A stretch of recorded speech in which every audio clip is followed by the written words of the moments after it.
Okay sir.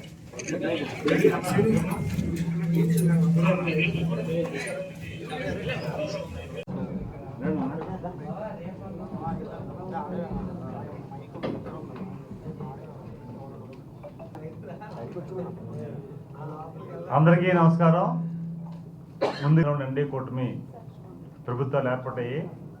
దానికి మీరు కూడా మాతో పాటు క్యాండిడేట్లుగా అలాగే అధికారులుగా అన్ని రకాలుగా మీరు కూడా ఎన్నికల్లో చాలా కష్టపడి మంటెంట్లో కూడా మీరు కవరేజ్ చేసి పార్టీలకి అలాగే అభ్యర్థులకి అందరికి కూడా మీరు మీ సహాయ సహకారాలు అందించారు. ఈ ఎలక్షన్ని సక్రమంగా అద్భుతంగా కవరేజ్ ఇచ్చారు. మీ అందరికి కూడా ఎన్డీఏ కూటమి తరఫున మా నాయకుడు చంద్రబాబు నాయుడు గారి తరఫున, మా యువ నాయకులు నారా లోకేష్ గారి తరఫున, అందరి తరఫున పేరు పేరు హృదయపూర్వక నమస్కారం తెలియజేసుకుంటున్నాం. ముందుగా ఈరోజు ఉత్తరాంధ్ర రిజల్ట్ రాకముందు 2 days బిఫోర్ ఇదే సీట్లో ఇక్కడే మనం మాట్లాడుకున్నాం. ఉత్తరాంధ్ర ప్రజలు చంద్రబాబు నాయుడు గారి మీద ఎన్డీఏ కూటమి మీద మంచి నమ్మకంతో ఉన్నారు. అభ్యర్థులకు భారీ మెజార్టీ వస్తుంది. 2 సీట్లు తప్ప అన్ని సీట్లు కూడా ఎన్డీఏ కూటమి గెలవబోతుందని చెప్పి ఆ రోజు నేను చెప్పాను. ఆ రోజు సహజంగా ఒక తెలుగుదేశం పార్టీ నాయకుడిగా, ఒక ఎంపీ అభ్యర్థిగా వస్తుందని కొంతమంది చేయొచ్చు. కానీ ఈరోజు అదే ఫలితాలు రావడం ఆనందం కలిగించింది.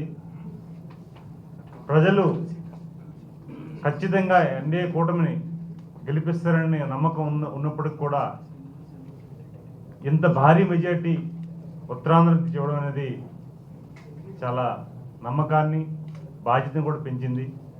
ఈరోజు 4 ఎంపీలని 32 ఎమ్మెల్యేలని ఎన్డీఏ కూటమికి ఇవ్వడం మంచి పరిణామం.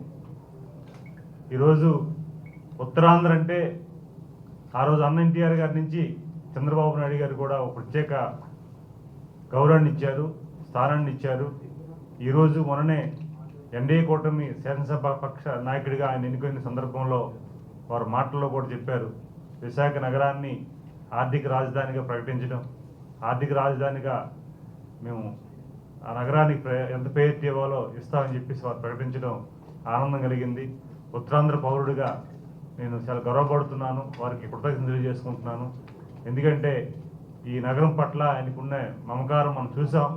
ఆ రోజు ఉదూ తుఫాన్లో వారు ముఖ్యమంత్రిగా అసలు రాని ప్లేస్లో కూడా, ఎందుకంటే భద్రతా దళాలు కానీ అధికారులు కానీ అసలు రావడానికి వీల్లేదన్నా సరే వారు బై రోడ్ వచ్చి ఈరోజు ఈ నగరాన్ని ఎంతగా ఆ క్షణాల్లో మనం చూసాం.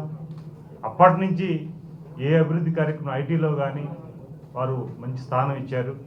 ఈరోజు కూడా వారు మాటల్లో విశాఖ నగరాన్ని, ఉత్తరాంధ్రని ఏ విధంగా డెవలప్ చేయాలో వారు చెప్పినప్పుడు నేను ప్రత్యక్షంగా ఉన్నాను. అక్కడ చాలా ఆనందం కలిగింది.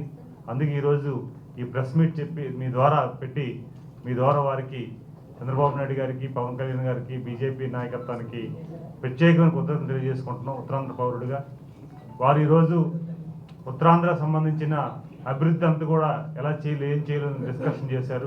చాలా ఆనందం కలుగుతుంది. అలాగే చాలామందికి నా టికెట్లు ఇచ్చినప్పుడు కానీ, అలాగే మంత్రులు ఇచ్చినప్పుడు కానీ, అలాగే ప్రతి విషయంలో కూడా ఉత్తరాంధ్రకి ప్రయారిటీ ఇస్తూ గౌరవిస్తూ, ఎందుకంటే ఒక కేంద్ర మంత్రి కూడా మనకి ఉత్తరాంధ్రకి ఇచ్చారు. చాలా ఆనందం కలుగుతుంది. ఇప్పుడు కూడా ఉత్తరాంధ్రలో ఏ ప్రయారిటీ ఉన్నా ఫస్ట్ ప్రయారిటీ ఉత్తరాంధ్రకి ఇచ్చి వారు శ్రీకారం చుడుతున్నారు. చాలా గౌరవంగా ఫీల్ అవుతున్నాం. అలాగే ఈరోజు ప్రతి ఒక్కరికి కూడా మాకు బాధ్యత పెంచారు. చాలామంది ఈ మెజార్టీ ఇచ్చి ఒక రకమైన ఆనందాన్ని కలిగించి మాకు నాయకుడు కూడా మొన్ననే మా ఎంపీల సమావేశంలో కానీ లేదంటే ఎమ్మెల్యేల సమావేశంలో కానీ మాకు ఇటుబాటు చేసిన విషయం ఒకటే మీకు ప్రస్తావన చేసుకోవాలి. నాయకుడంటే కక్ష సాధింపు, నాయకుడంటే బెదిరింపులు అని కాకుండా నాయకుడంటే ప్రేమ, అభిమానాలు, ప్రజల పట్ల ఎలాగుండాలి, ప్రజలతో ఏ రకంగా మెలుగుకోవాలి, మనకు అవకాశం ఇచ్చారంటే అది పదవి కాదు బాధ్యత అని చెప్పే విధానం కానీ మేము చాలా ఆనందం కలిగింది. వారు చెప్పే విధానం చూస్తే ఎక్కడ కూడా తెలుగుదేశం పార్టీ నాయకుడు కానీ కార్యకర్త కానీ లేకపోతే ఎన్డీఏ కూటమి సభ్యులు కానీ ఏ రకమైన ఇలాంటి ఇబ్బంది పడకుండా ప్రజలు ఇబ్బంది పడకుండా ప్రజా సంక్షేమాన్ని ప్రజా హితి కోరే వ్యక్తులు అవ్వాలని వారు చెప్తున్నప్పుడు ఆనందం కలిగింది.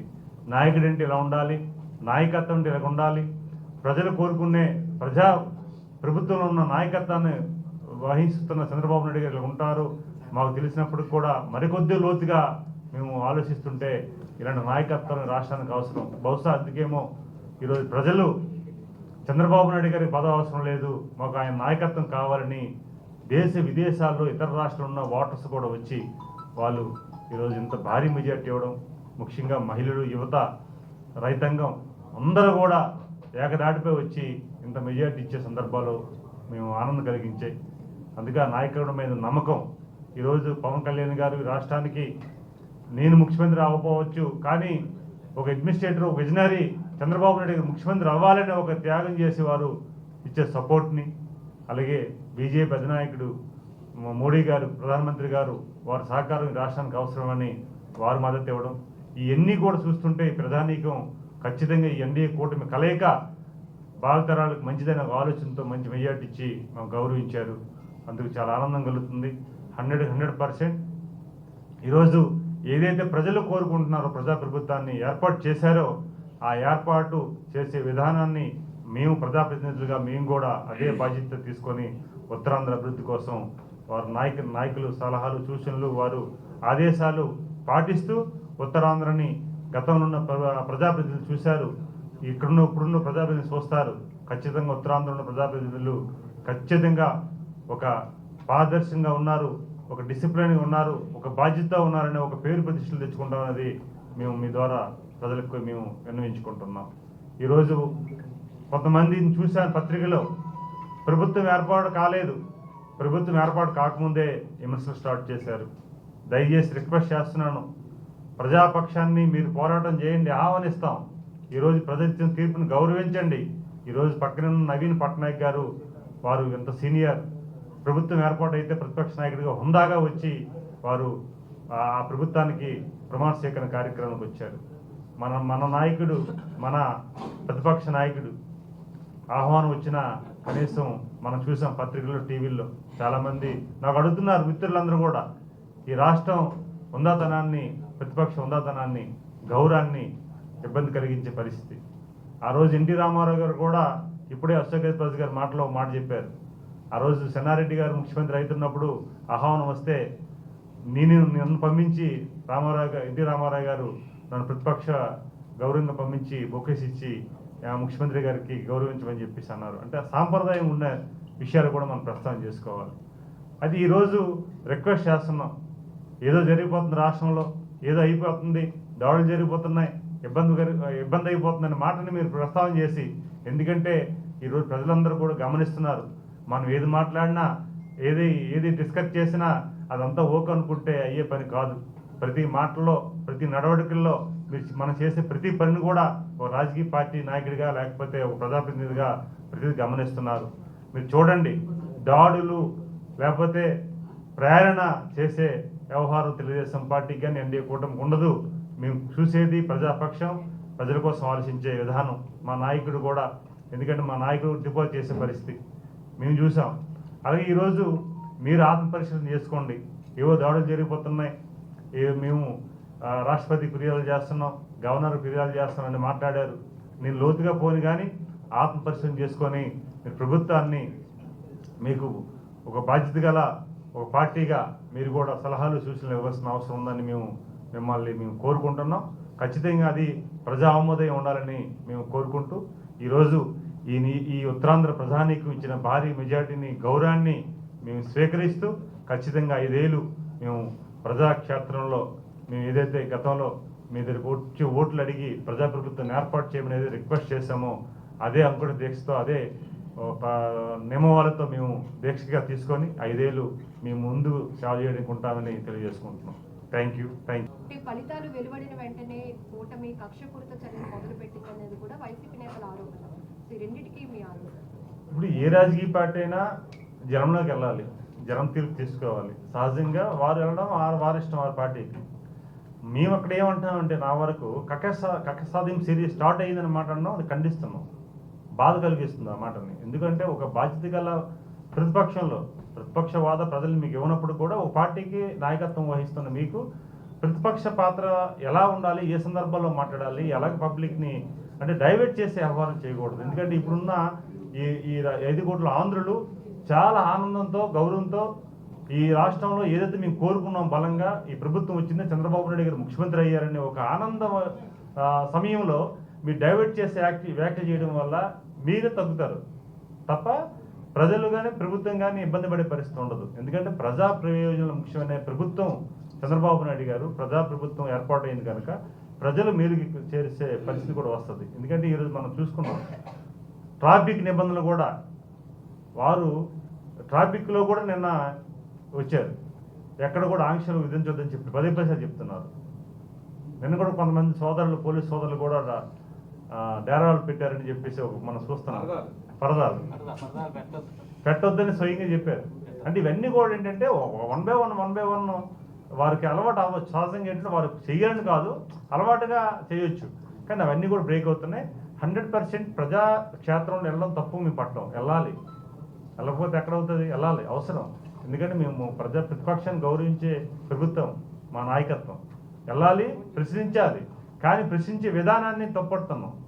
ప్రశ్నించమని ప్రశ్నించకూడదు. ప్రభుత్వం ఏర్పాటు కాకముందు మీ ప్రశ్నలు చేసి ఏదో డైవర్ట్ చేసే ఆలోచన వస్తే ప్రజలు గమనించారు. అందుకే మేము ఇప్పుడు కూడా అంటే ప్రజల ఆలోచనల్ని, ప్రజల విషయాల్ని అర్థం చేసుకొని మేము మాట్లాడతాం. ప్రజల కోసం ఆలోచించే మనుషులు కనుక మా నాయకుడి కానీ మేము కానీ ఆ లైన్లో వెళ్తాం తెలియజేసుకుంటాం. Thank you very much. Thank you అమ్మా.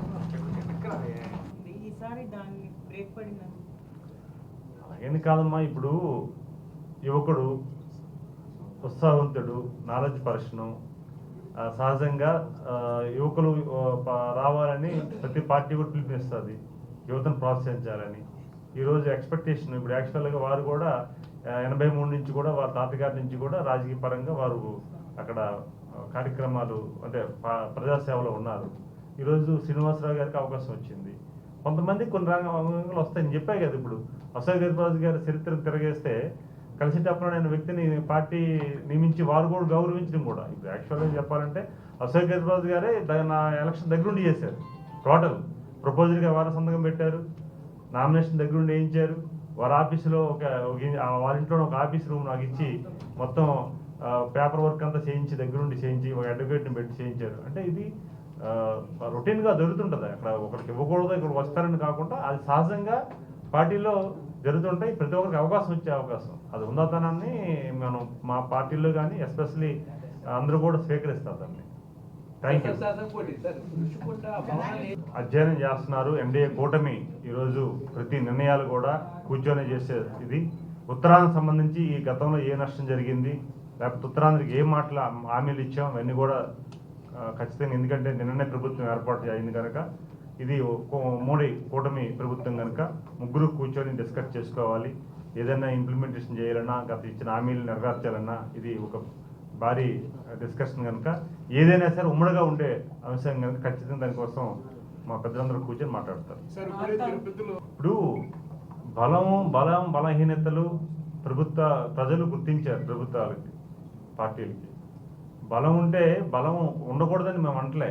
ప్రభుత్వంలో ఏర్పాటులో భాగంగా మా నాయకుడు చెప్పాడు, ఎన్డీఏ కూటమికి మద్దతిస్తున్నాం, ఎన్డీఏ కూటమే కలిసి నడుస్తాం, 5 ఏళ్ళు ఈ రాష్ట్రానికి చాలా అవసరం నిధులు తీసుకురావడానికి అని చెప్తున్నారు.